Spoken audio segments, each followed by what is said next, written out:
Alrighty. Good evening, everybody, and welcome back for another episode of Awoken with Aulden. As always, I'm your host, Aulden. Good evening, everybody. Excuse me.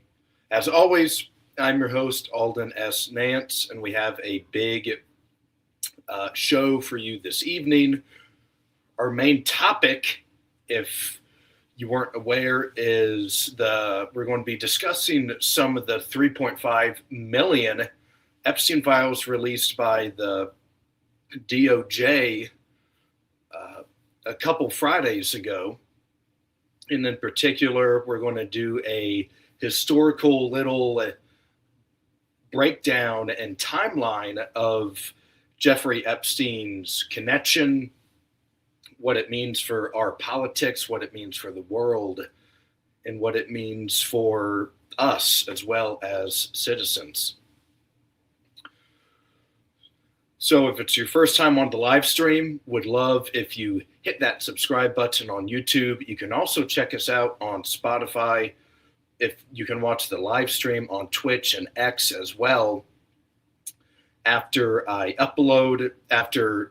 recording or the show tonight, I always will upload these onto Spotify and Rumble as well. I believe we're on 7 platforms, and you can find clips on Instagram as well and other posts and related content for the show. So we're going to do a little chit-chatting about the history of, before I get into the slides tonight, we have some examples as well, kind of help you with the timeline. However, we're looking at usually from around when he died in 2019 to present day, the files that were just released a couple days ago.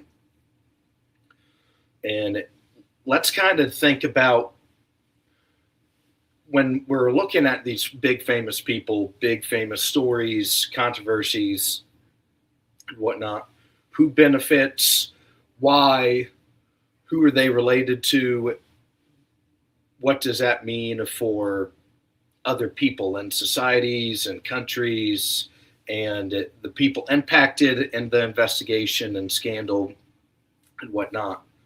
So we're going to look at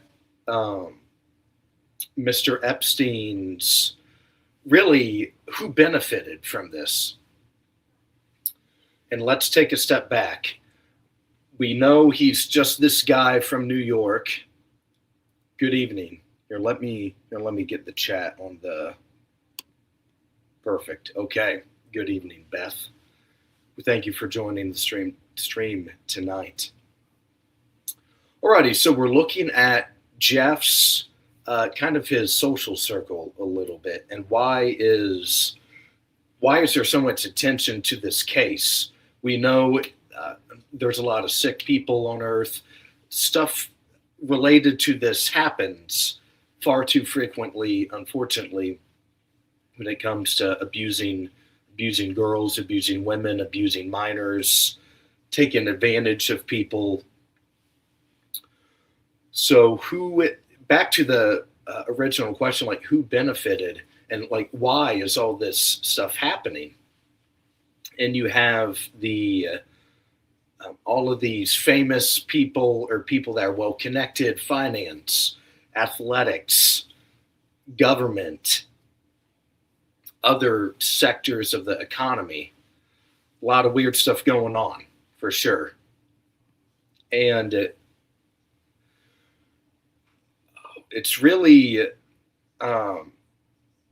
why did this happen? And the big thing that the files can't necessarily point to, but everything that we know historically is that one of the big allegations is that it's a blackmail ring or a way to keep a tight leash on the clients or the people visiting the island, making the appointments, people in close contact with Jeffrey.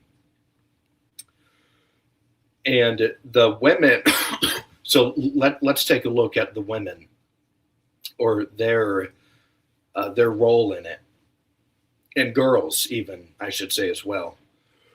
The girls were the main hook for a lot of the times with this.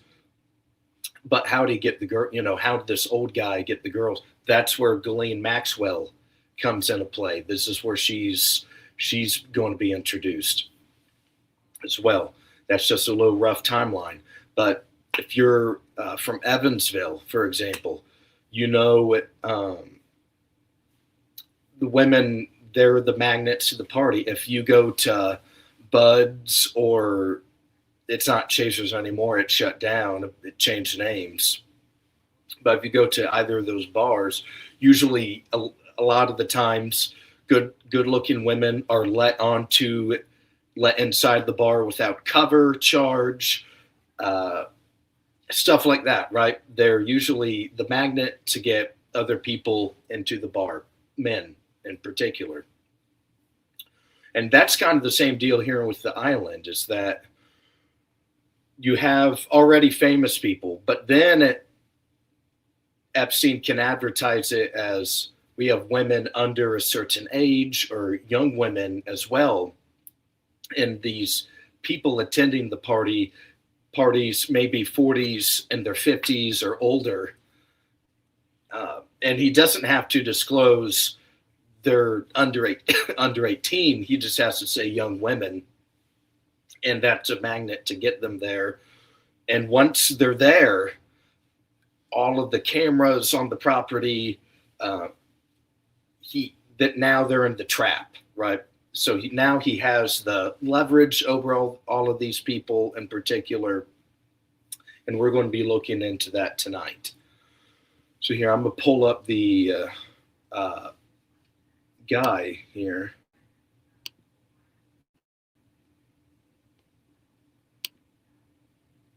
Wonderful. Okay.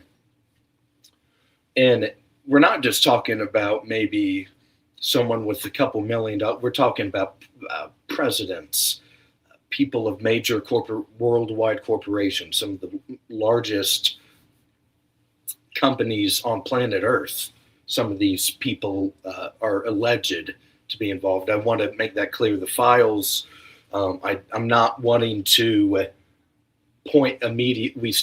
There needs to be an investigation into all of this. That's what needs to happen next. Is that people mentioned in these files, or that have claims against them for doing allegedly illegal or highly unethical dealings, need to be public. There needs to be some kind of investigation from the DOJ, the FBI, Homeland Security. All of these agencies need to be looking into this stuff as well. That's because we have a right as the citizens of the country to know what is going on. If Bill Gates is involved or compromised like this, Microsoft, one of the biggest companies on planet Earth, if the owner of that is compromised or being blackmailed by Epstein or anything related to that, that's a problem, and it needs to be looked into. Same with the presidents, whether it's Bill, Donald, George Bush, or anyone like that. There needs to be some kind of investigation. And as the public, we should push for that. So let's go back to 2019. I'm not going to go all the way back. I'll do a brief little spiel about, we know didn't even graduate school and was able to teach at a college. Doesn't make much sense there. We really, how he received all of his finances and cash, that's also suspect and kind of weird. Doesn't really make sense, right? That this guy, he's not a genius by any means. There's a lot of good accountants or people good with taxes that aren't given hundreds and hundreds of millions of dollars, or an island or a jet or anything like that. It's very strange. Maybe we'll do more episodes in the future about a prolonged history But really for tonight, I'm wanting to get with the recent events of the past 6 to 7 years. Let's go with 2019. He dies under mysterious circumstances. He was arrested prior, obviously. And there's really an outrage or just more questions are raised from his death than anything before. Because we know back a little further back, we know in, I believe, 06 or 08, he's arrested in Florida. He's given a sweetheart deal for 1 year. And I believe even during that year, it was limited release or limited suspicion, or he didn't have to be spectated that much, for example, or monitored. So got off with a pretty good deal the last time. Obviously, there's public outrage. We're looking at the population not understanding what's happening.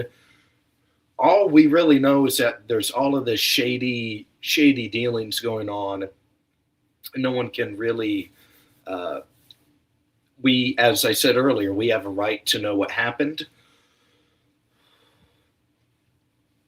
And a lot of these, whether it's people running for office or the president or whoever, promised transparency with that. But as we know, that didn't really come that easy this year. It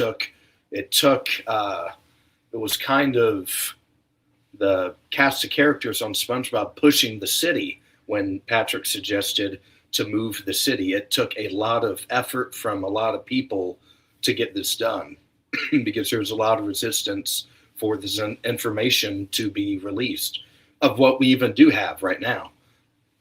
There were 6 million files. We got around half that, a little over half that. So there's still millions and millions that are outstanding. Hello, Ron. Hello. Thank you for joining the stream tonight. Appreciate you guys being here. Hopefully we can learn something or learn a couple things. Excuse me. Now here's the confidant, the Robin to the Batman.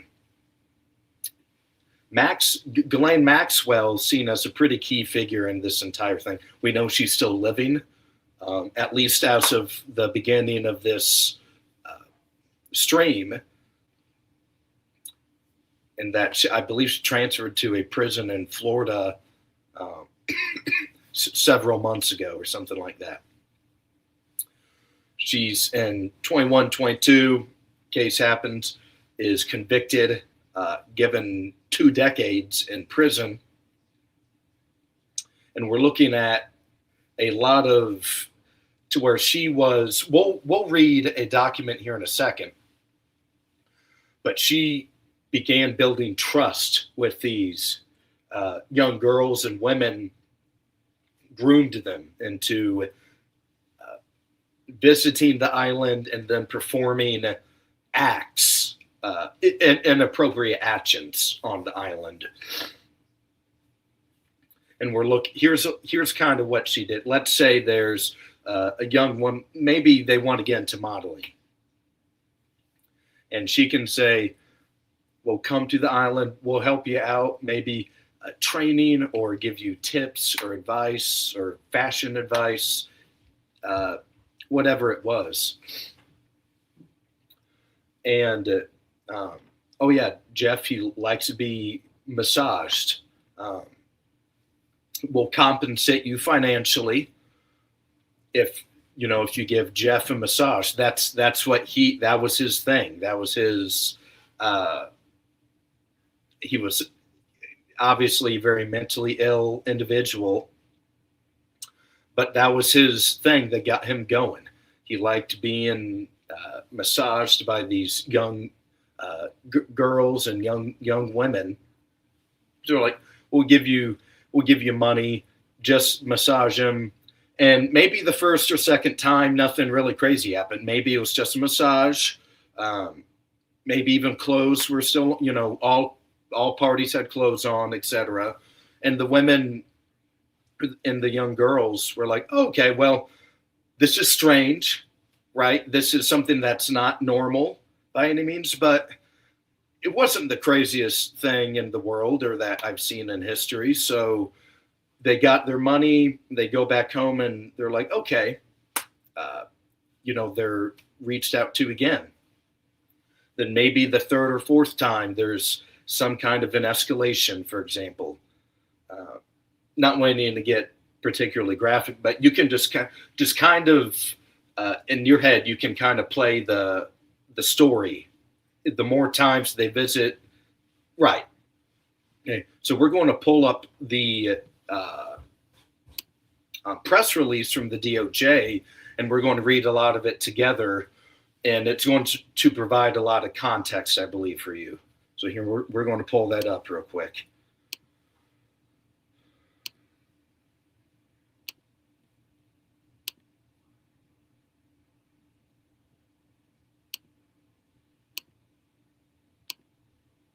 Okay. Here's the guy. Ghislaine Maxwell sentenced to 20 years in prison for conspiring with Jeffrey Epstein to sexually abuse minors.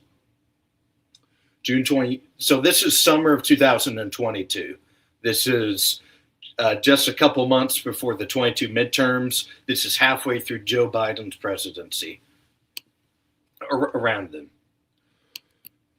Quote, Damian Williams, the U.S. attorney for the Southern District of New York, announced that Ghislaine Maxwell was sentenced today in a Manhattan federal court by a U.S. Circuit Court Judge, Allison J. Nathan, to 240 months in prison for her role in to exploit and abuse minor girls with Epstein over a decade.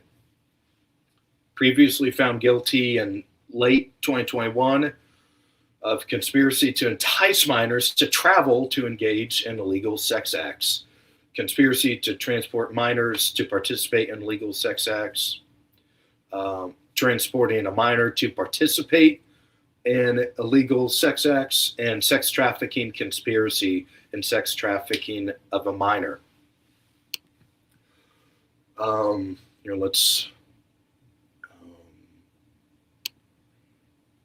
From at least 94 and then to around 2004, Maxwell assisted, facilitated, and participated in Jeffrey Epstein's abuse of minor girls by, among other things, helping Epstein recruit, groom, and abuse victims known to them under the age of 18.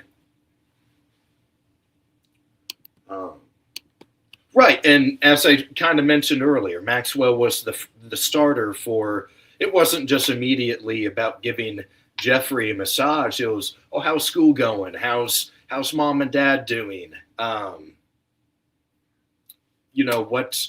are the good movies going on? What do you and your friends like a shop, favorite store in the mall? Kind of building that trust. And as we know, unfortunately, a lot of these girls and young women in situations, they're afraid of saying no, whether it's a fear or not wanting to upset another party, right? So let's just keep that in mind, not being rude, that it's just a reality.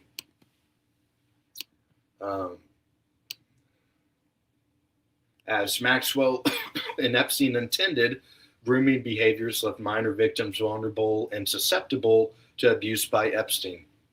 Maxwell was then present for certain sexual encounters between minor victims and Epstein, such as interactions where a minor victim was undressed and ultimately was present for inappropriate acts perpetrated by Epstein on minor victims.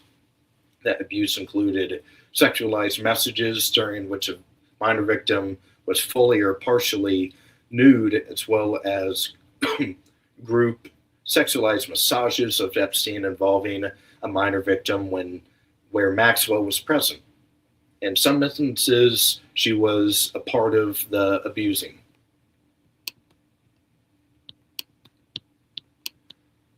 So you kind of get the picture here. Here, we're going to go back to the slide deck. But hopefully that kind of helps you understand a little bit deeper her role into it all. It would have been much harder for all of this to occur without her, right? Like I said, the Batman to the Robin, the top handyman of the operation was a big key in it.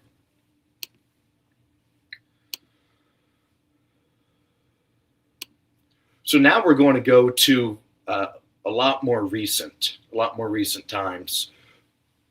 Why is this being talked about today? Well, a core campaign promise of the president was to release these files, and promised it on the campaign trail.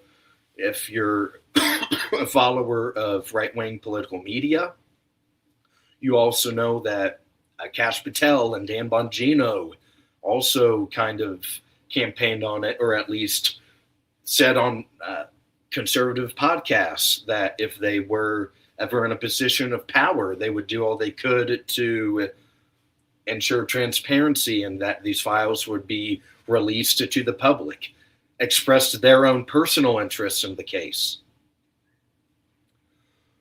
So it was a big public talking point.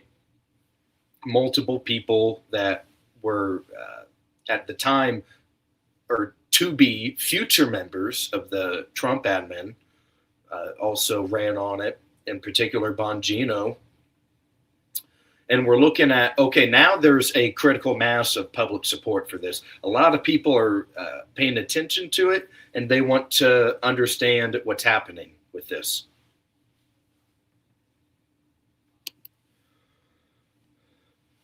The president wins in November 24. He's elected, sworn in January 20th. And we hear very quickly, we're like, okay, the supporters and even just political observers are like, alrighty, you said you would release the files when you were elected. Go ahead and release the files. And we have Pam Bondi. You probably remember the Fox News interview in particular. I believe she's outside on the south lawn of the White House. Instead of Sean, and speaking of Sean Hannity, the files are on my desk, ready. I'm looking at them right now. I can't wait to release them. Said they're coming very soon. And it really got people like, okay, that's great. Now let's see them. When are you going to release them? Again, it's okay, awesome. We're glad you won on it. Thank you. But now it's time to where the rubber meets the road. It's time to produce these. But again, this is going to be a common theme, is that they're going to be sitting on their hands a lot with this, and they won't be released for the time being. Again, here's another big one. Later on, the White House has this binder event that all these right-wing influencers, Reagan O'Hanley, the woman in the middle, she runs the Libs of TikTok X account. I believe the blonde on the right, Liz Wheeler, she's on One America News and is also in political conservative media. Scott Pressler, the guy with the very long hair that's always talking about voter turnout, getting voters registered and getting them to the polls, was also there at that event. And they're holding up these binders. Okay, once again, it's now the second or third time the Trump admin has said, okay, here's the files. These influencers, they have them right here. Look at them. They're kind of like car keys to a baby. And once again, everyone's like, okay, well, why do you just give them to Scott Pressler and Liz Wheeler and Reagan O'Hanley? Put them online or release them. Make them easily accessible for for the public to review on their own time and terms. And so even though it's a symbolic gesture of disclosure and like release, and everyone was like, okay, please release them. When you looked online or whatever, it was everything had been prior released. It was a bunch of baloney. And again, it's like, what's going on here? Why would you have this big event, promote this stuff, and there's nothing new at all? It's a pile of baloney. And now this is like the third time that there's been a promise, and it shouldn't be that hard to keep it, right? Like, why are you doing this to us? And maybe they were hoping that people would stop talking about it or forget about it. But I know that I definitely wasn't. I was like, what the heck is going on right now? Why would you do this again? Just please put them out online, release them. And then here comes the massive shift. Remember the Truth Social post when the president was like, oh, if you believe in the files or if you want to see them, actually, I don't want your support anymore. You're a dumb Democrat hoax believer or something like that. And that was like what the absolute, dude, what are you talking about? You campaigned on this. You've had Pam Bondi has said she's going to release them immediately. You had a fake influencer event down at the White House over this. And now it's all fake. So all of that was a lie. And he's saying, well, it's a Democrat hoax. They have never existed. I'm going to forget everything I've been saying for the past 16 months. And he's like, okay, let's move on. Let's talk about something else. Who's still talking about this Jeffrey Epstein guy? That guy was a creep. Or, he's sitting there at the cabinet meeting, I believe it is. It's a cabinet meeting. He's asked about this. And then what made it even worse is that we have this, and then what happened like 1 week to 10 days later is that we bomb Iran. So now we have this two big things that were not, we were promised no new conflicts in the Middle East, and we were also promised to see the Epstein Files. And just like right now, shooting down the Iranian drone by the USS Abraham Lincoln the other day. I believe Steve Witkoff is supposed to talk with the Iranians tomorrow at this rate. So it's almost like very convenient. We're almost locked and loaded, ready for another tussle with Iran. And the files just happened to get released a couple of days before this. Again. So as I was mentioning earlier, is that you have the kind of like the SpongeBob analogy I was mentioning, trying to push the city. It's almost like one or two people trying to push a boulder, or how they believe the pyramids were built, how they had the rope and you tie it and you pull up those huge heavy slabs. That's what it was like to try to get these files released. And so now it's mid to late summer, and people are really trying to ask, all right, where are the files? Like, this is, it's been 6 months now, and you've had multiple fake events. Your attorney general is clearly not telling the truth. The president is acting like these aren't existing anymore. And then Mike Johnson, Speaker of the House, Republican from Louisiana, the House, they, I believe it's 1 week early. They go home a week early before the summer recess to avoid having to discuss this issue at all anymore. Again, people are still talking about it all of the time. and it's a way for the at least maybe they were hoping to use the Trump admin to use the summer recess as a way to strategize the messaging with this. But there was one man in particular on the Republican side who did not stop for the disclosure of the files, for the public to see them, for them to be released. That man is Congressman Thomas Massie of Kentucky's 3rd Congressional District in the Commonwealth of Kentucky. Yeah, I believe it's the 3rd district, right? Yeah. Maybe the 4th, but one of the two there. He pushes for the Epstein Files Transparency Act. He's berated and publicly crushed by the president of the United States, of his own party, over attempting to get these files released and continue. But that's the thing. Massie was doing what all of us were doing the entire summer. It's like, this was a promise. Why are you not doing anything about it? These aren't a hoax.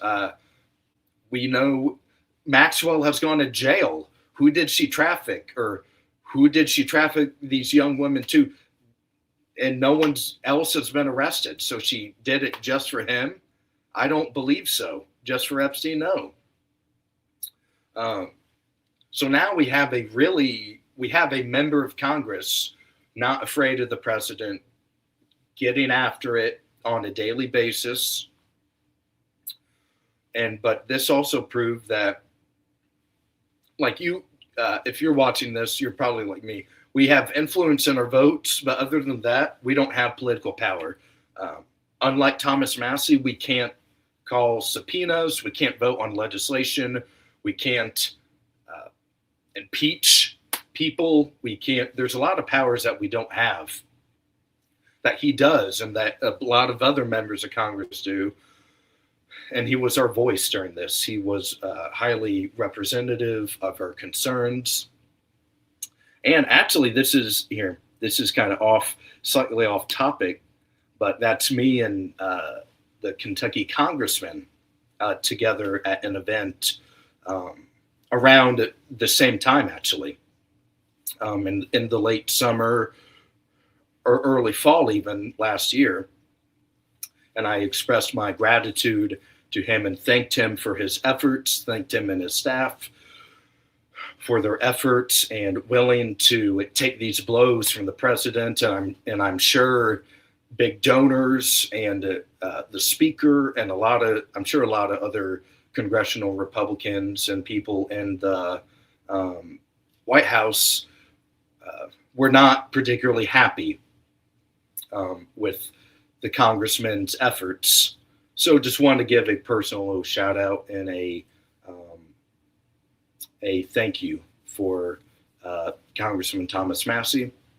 At Andre Chang 771, I remember you taking that photo. LOL. Yeah, it was a pretty go to live moment. Absolutely, Andre. Thank you for joining the stream tonight. Happy that you're here.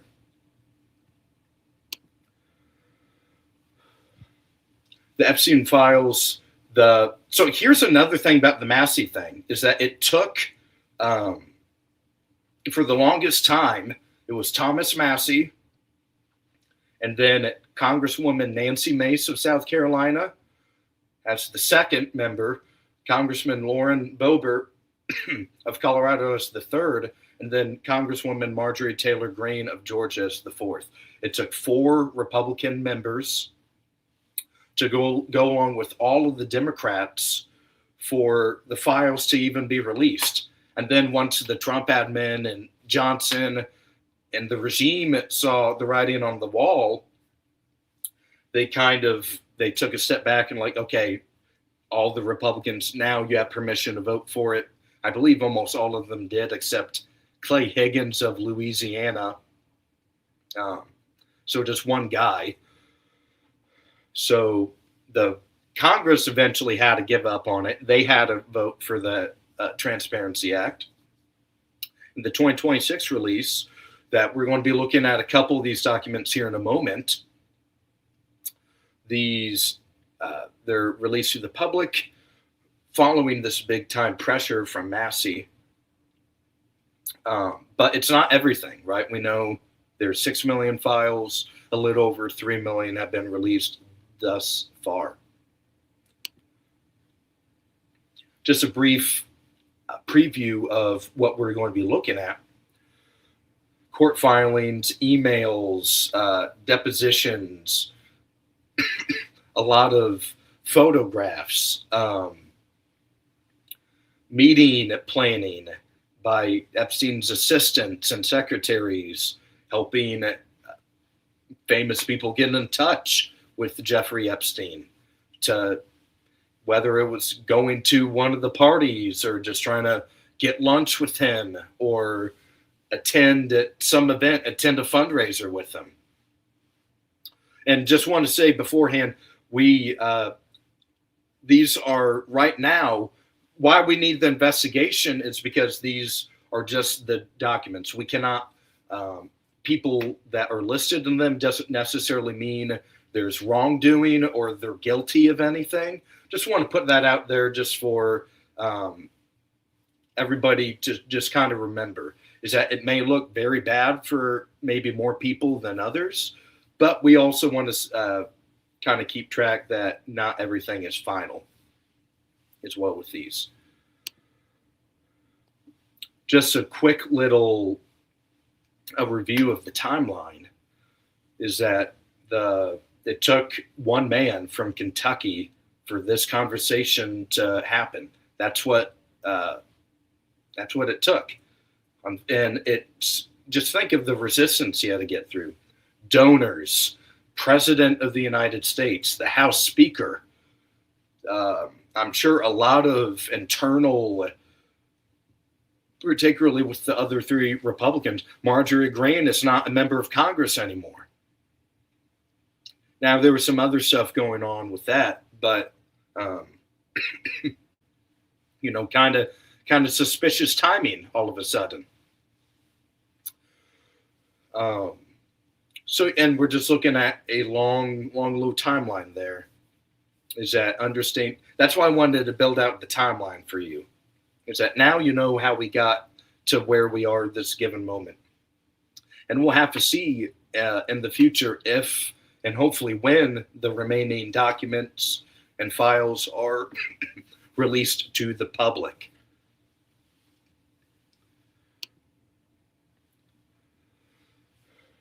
Wanting to show you a variety of people, as I mentioned at the top of the show, billionaires, finance bros, people on Wall Street, people involved in politics, people involved in the elite circles of other countries. I wanted to try to cast a little wide net for you this evening. And to the left, you have Stephen Bannon meeting with Jeffrey Epstein, discussing something. Why does this matter in particular? We know Steve Bannon has a little media empire, the Bannon's War Room, hundreds of thousands of daily listeners. We know that, especially in the first term, you could argue him and Kellyanne Conway were the two most important people to help the president get elected in 2016. A chief political strategist, a political genius when it comes to political strategy, rather, even with Stephen here. So we're talking about Epstein had the ear of a very influential member for the president, or the person for the president of the United States, a top advisor, the chief political strategist, essentially. And it's kind of strange, right? Like, we know Bannon as in politics, and Epstein did his tax and finance stuff. Just kind of suspicious. Again, not accusing of anything, just wanted to plant that seed in your head.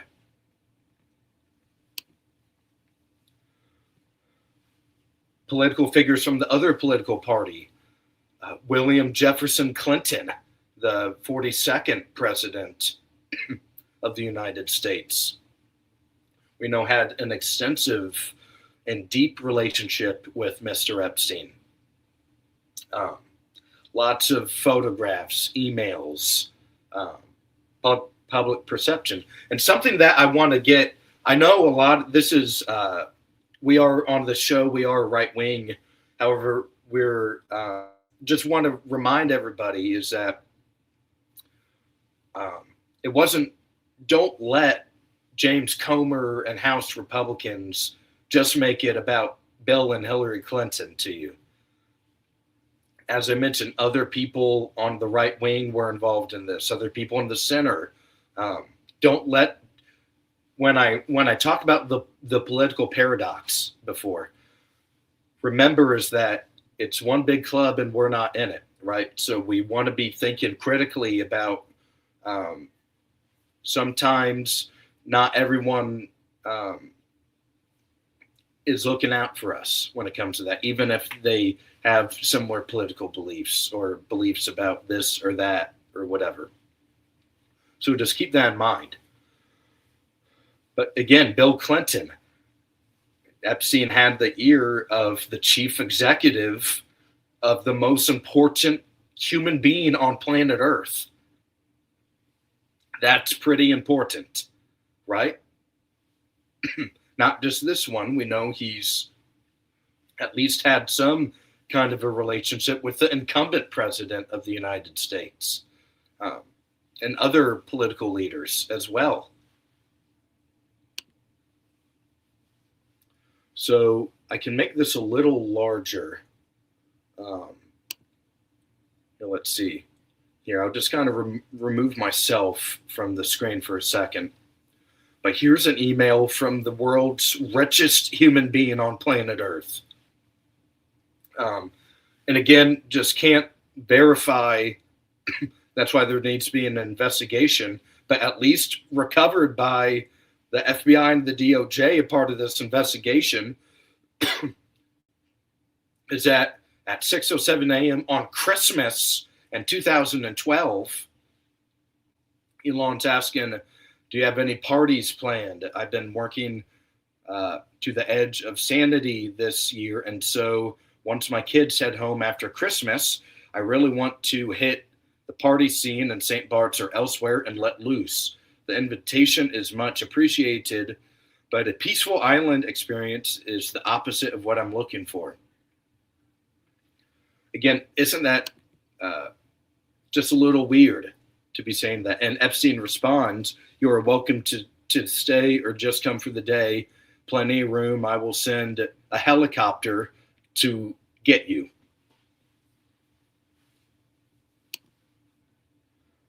I'll do the same thing. Remove my face from the screen. Here's another incumbent political figure in the Trump administration cabinet, I believe Commerce Secretary Howard Lutnick. And we know Howard has claimed that he cut off the relationship in 2005. That Howard said, I haven't had any contact with Jeffrey since 2005. He's a real creepy dude. Haven't talked to him. Well, this email would indicate that he's making some mistake, whether it's a memory mistake or contradicting himself. I'll read it. Quote, hi, Jeff. We are landing in St. Thomas early Saturday afternoon and planning to head over to St. Bart /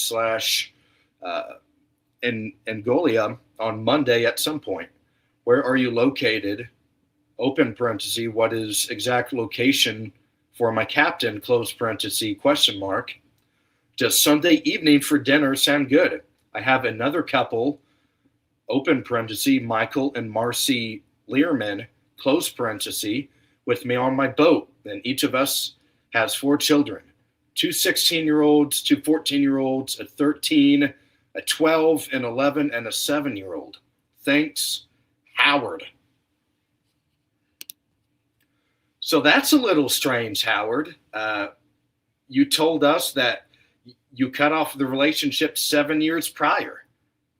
And here's an email that indicates, with a lot of specific details about ages of the family's children, specific times to go grab lunch, asking for details for the captain, so the captain knows where to exactly go.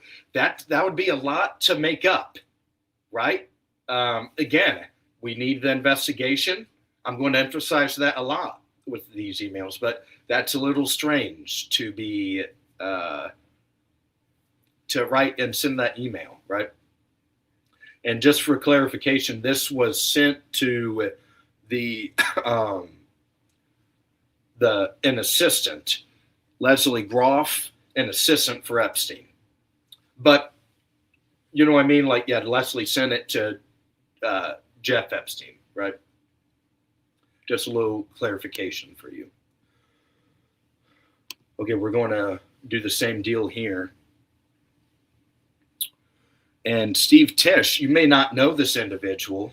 He's the co-owner and like a big-time executive for the New York Giants, the NFL team. Again, just wanting to provide you another example of, it may not be a public figure that everyone recognizes at first. It may just be a rich guy that is working for your favorite NFL team or sports team. And this email or email chain particularly is about Steve with a young Ukrainian. So let's start. The first email from Steve says, quote, "Nice report, funny comment on crying," a lot of exclamation points. And that's a response to Epstein, quote, "Report just in, you did very well. She wants to go to the play. She is a little freaked out by the age difference, but go slow and maybe wait," is what he meant. "I will try to convince her not to return to Ukraine. Having her crying worked." Steve, I believe, said or wrote, "Thanks." Then the next email from Epstein, we're kind of going in reverse order here. I reached out to Redacted. She is not on this trip. Steve wrote, looks like just a forward message sent from my iPhone. But Steve wanted, okay, no, I'm sorry. Steve sent the phone number to, looks like Jeff send me a number call. I don't like this and write, which is also kind of weird because that's how he got the evidence on these files.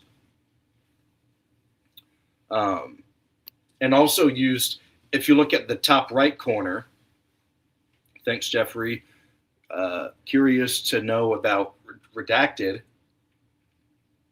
I will contact Redacted. And pro or civilian, it's a code it used. Pro would be professional, obviously, and civilian would just be normal individual. Here, let's remove the comments for a split second so everyone can see the email on the bottom right corner. "No, but I will ask Redacted, all confidential." And this is from Jeffrey Epstein. "I will get all info. Did you contact the great ass fake half redacted? She's a character, short term, has an older boyfriend, going to acting school, a 10 ass. I am happy to have you as a new but obviously shared interest friend." And that's in response to Steve saying, "Hi, Jeffrey. I just had lunch with your assistant's friend, Redacted, who I met at your house Wednesday morning. Very sweet girl. Do you know anything about her? Thanks, Steve." Sent from my iPhone. So here we're going to go back to here, I'll put the comments back on. and we'll put my face back in this. But again, very odd, very particular, very. If you asked AI to make it might take a couple million times for those specific details and grammar and sentences to be used. So again, very odd. And that's the end of the slide deck. Those were just a couple examples.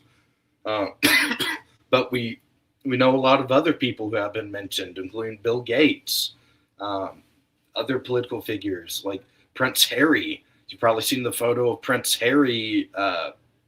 He's on the ground, and there seems to be a younger woman involved.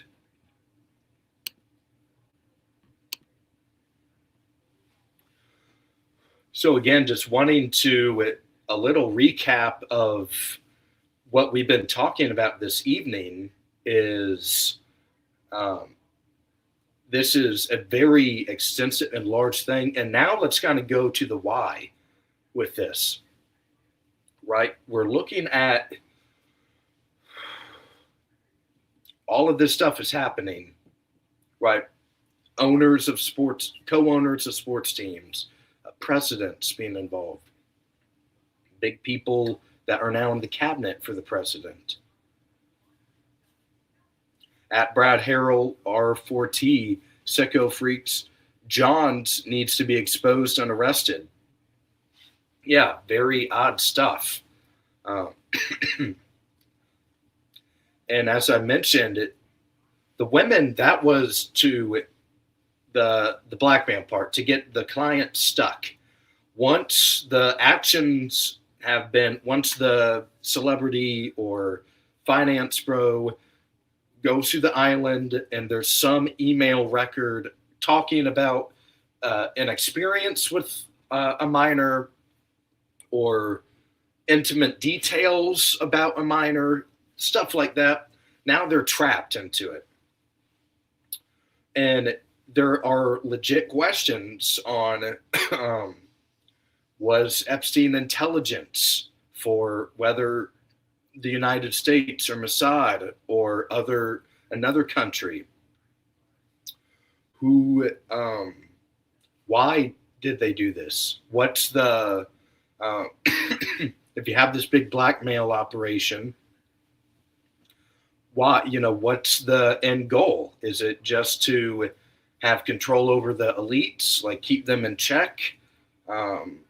Or what really is it, right? So we'll go more into the hypotheticals and stuff like that on a later show. Just wanted to kind of give you we're dipping our toes in tonight with the Epstein situation, more or less. So if anyone has any comments or questions, happy to discuss in the chat with you as well. So thank you for tuning in to tonight's stream. Maybe next week, I'm hoping.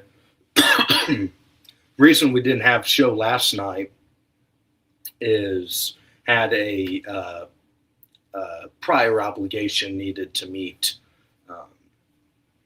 So we will be back at least next week, next Awoken Wednesday. If not, maybe try. I want to do a video about the national defense strategy, because we talked about the national security strategy before on the show. Additionally, we have discussed, I still want to get to Taiwan at some point, for sure. And also something that kind of ties to our Minneapolis episode last week is right now there's a lot of discussion in the Senate for the legislative body to take up the SAVE Act. And actually, we'll look in here. We'll keep going here. I'll pull something up about the SAVE Act and what the Senate could try and do for that.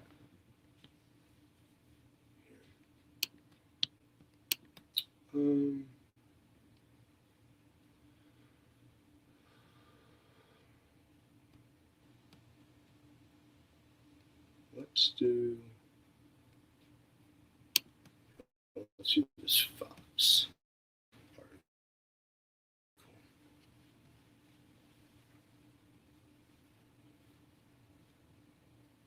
Okay, here, let's share the screen again.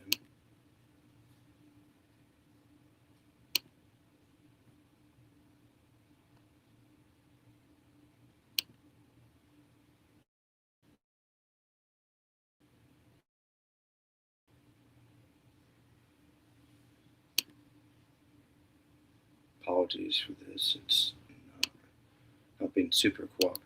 Okay, here we go. Let's kind of go through this Fox News article together.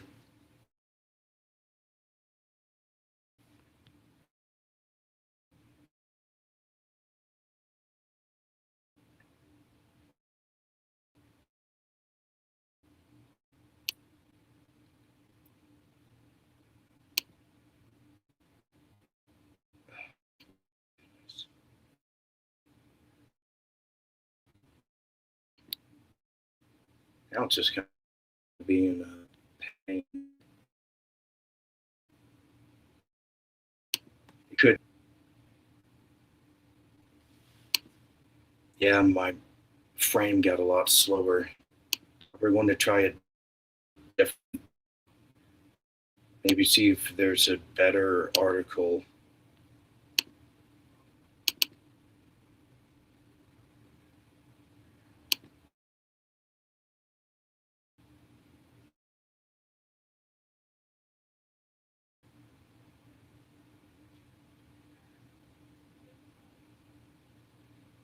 Over the past 3 weeks, there has been a lot of news under the surface about the SAVE Act.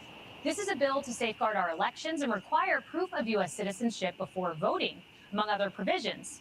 Now, our conversation on this started with Scott Presler, who has been called. Again, you see that Scott Presler name.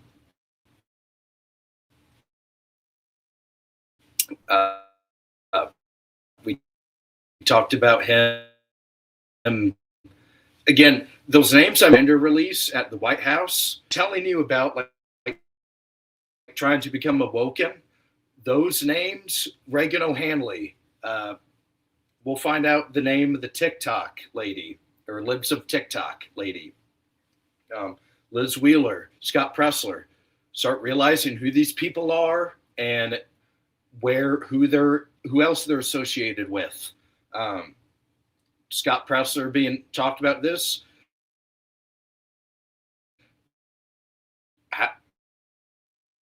How can we trust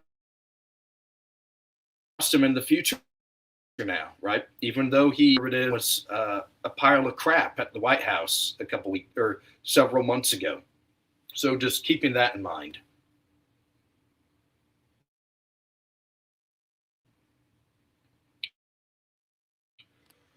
Here's the beginning of this article. Report want to see passed it. Last berries in the Senate.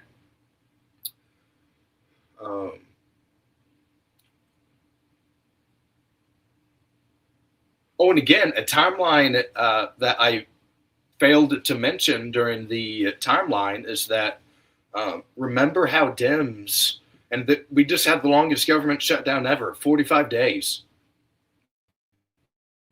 And the Dems said, we're shutting it down because we want more Obamacare subsidies added. And how at the end of the shutdown, the Democrats got nothing out of it at all. Like nothing. Nothing changed from that shutdown. And that's it. That's what we're just supposed to go with. Okay, so back to the article. Trump, who encouraged the House Republicans to stand down from their do-or-die demands, renewed his call to pass voter ID legislation while signing the funding package in law Tuesday. They need some that Democrats vote for it. But we've heard this stuff a lot now from the both parties. They need the 60 vote threshold to be cleared.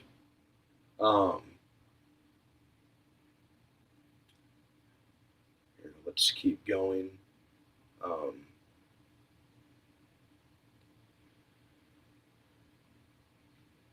I believe there is a way to get around the filibuster. Here, I'm going to read a. Here, we'll go back to the full. Here, let's just get off this Fox News deal because it's making the stream run quite slow right now.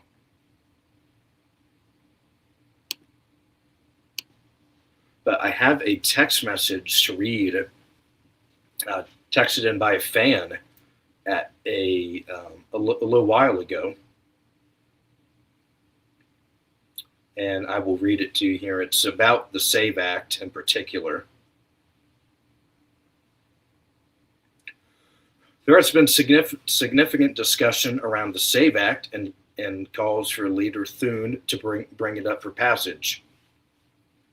This explanation outlines the procedural strategy being advocated by hardline conservatives.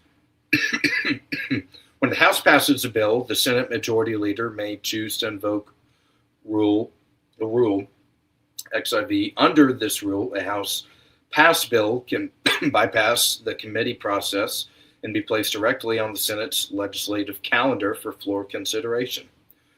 These procedures originate from an earlier era of the Senate. Many of the chamber's rules were written in the 19th and early 20th centuries when the Senate was much smaller, legislative workloads were lighter, and senators were expected to remain physically present on the floor for long periods of time. The Senate operated more like a continuous debating body than a modern legislature, and its rules assume near constant attendance and unlimited debate until senators are exhausted or all speaking opportunities are used. Once a bill is on the Senate floor, Senate rules allow for a senator to request a live quorum call. Ordinarily, quorum calls are used as a procedural pause to keep the floor open while senators are in their offices and not meant to force action. A live quorum call, however, requires senators to physically appear on the floor to establish that a quorum is present. Under the scenario being proposed, if the SAVE Act is placed on the floor through Rule XIV and the majority leader requests a live quorum call, the usual 60 vote cloture threshold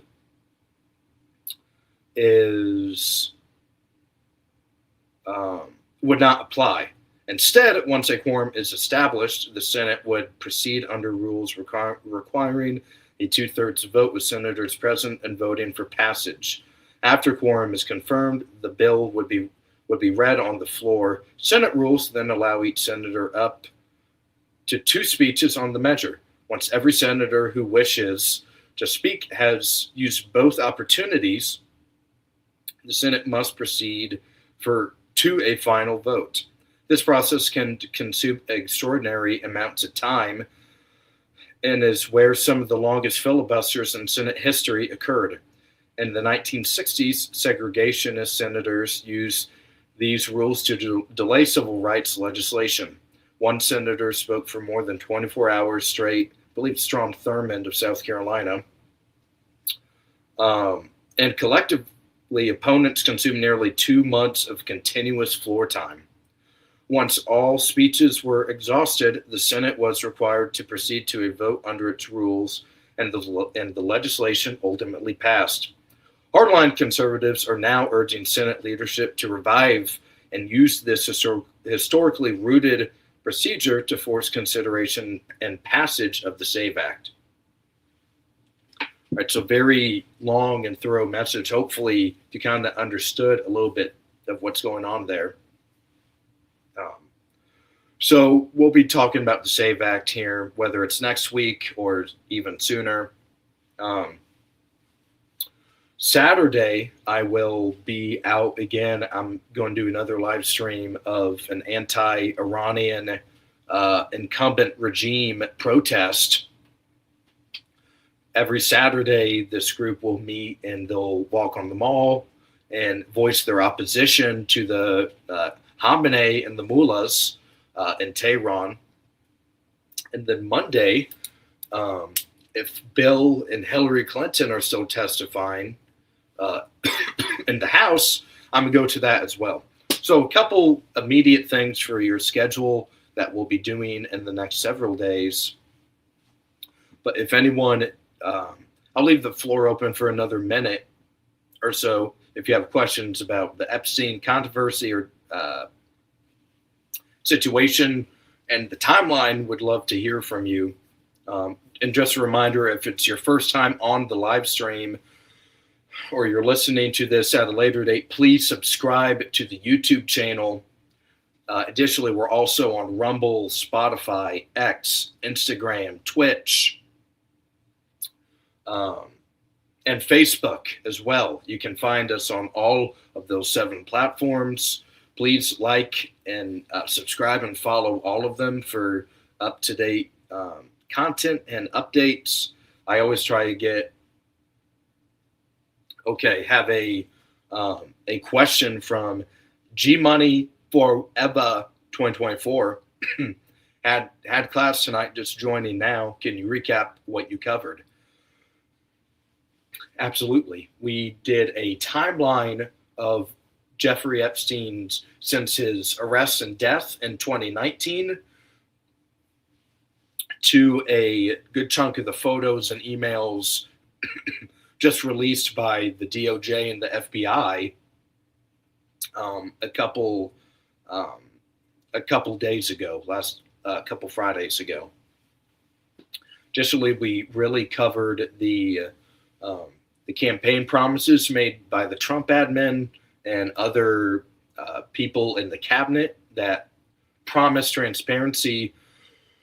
We also discussed the lack of willingness at times for the admin and the resistance to release these files, how Thomas Massie had to introduce legislation for the files to become public, and even how challenging that was.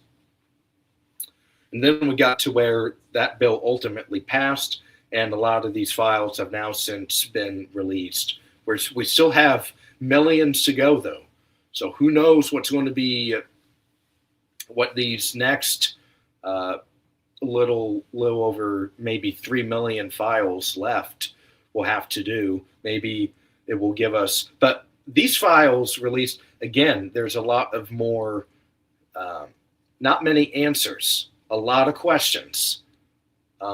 So we need investigations to occur. We need these people to testify to Congress if they're, because, yeah, we cannot have members of elite society in our country potentially have been compromised for a decade or more. So a lot of big stuff. Question from G Money: do you think Bill Gates caused COVID as cover to slip antibiotics to his wife? That's a good, funny one. Yeah, potentially. We're looking at these people. Just think of the resistance for these documents to be withheld from the public eye for pretty much a year. It took from when the president was inaugurated, it took essentially the next 11 months to get these files out. So it wouldn't surprise, maybe not starting COVID, but it wouldn't surprise me if these people spent a lot of personal capital or burnt bridges or had stuff happen to people, for example, or other scenarios occur to try and keep their private life hidden, or if they made any mistakes to remedy them in whatever way possible and under any means necessary. So it wouldn't surprise me if some of these people did illegal or very highly unethical things to try and escape their actions and choices that they made in life. Very good question, though. Yeah, who knows what he has done to try maybe again. Yeah, like I said, there's 3 million left to go at least. So who knows what's going to be in the next tranche of files.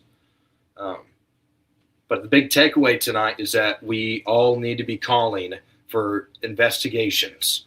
We need to know what the deal is with all of this stuff.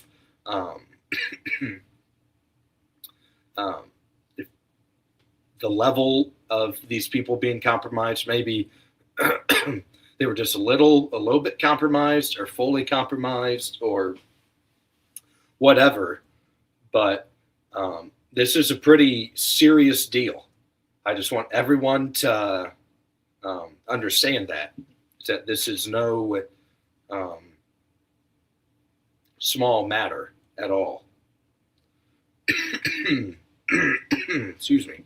Still trying to get over this cough. Goodness. Now, weather is still not really particularly well at all. Okay, does anyone else have any comments, questions, anything else you'd like to know before we head out for let everyone get back to their Thursday evening? Stay on another minute or so. Got a pretty,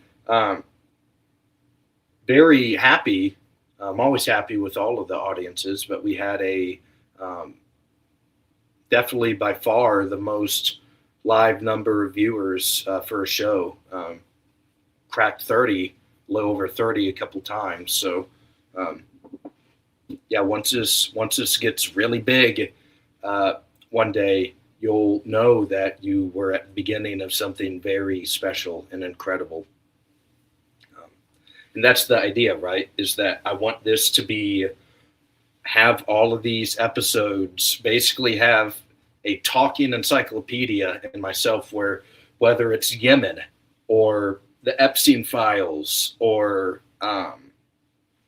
Taiwan, Sudan, Lebanon, Venezuela, Maduro, the supreme leader of Iran, Mohammed bin Salman of Saudi Arabia, that you have something to go back to and look at and that you can learn off of.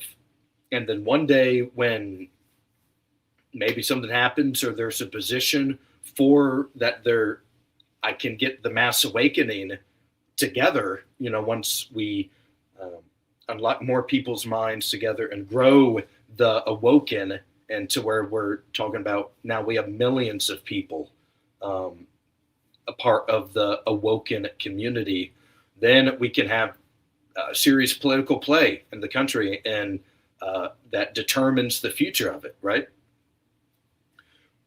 We'll be talking about elections a lot this year. I will kind of help you understand your actual political power as an individual. That's something I really look forward to doing. So thank you again for tuning in tonight. I really appreciate your viewership and attention and questions and comments. Very fun evening. Just one reminder, doing a couple streams this weekend. We'll maybe do a couple anchor shows like this next week, potentially about Taiwan or the national defense strategy, or maybe a recap of how Bill and Hillary Clinton's testimony went. And to subscribe to the channels, please. All right, everybody. Thank you so much again for tuning in tonight. I appreciate the support as always. And you have been awoken with Aulden. All right, much love, everybody. Good night. I will see you soon.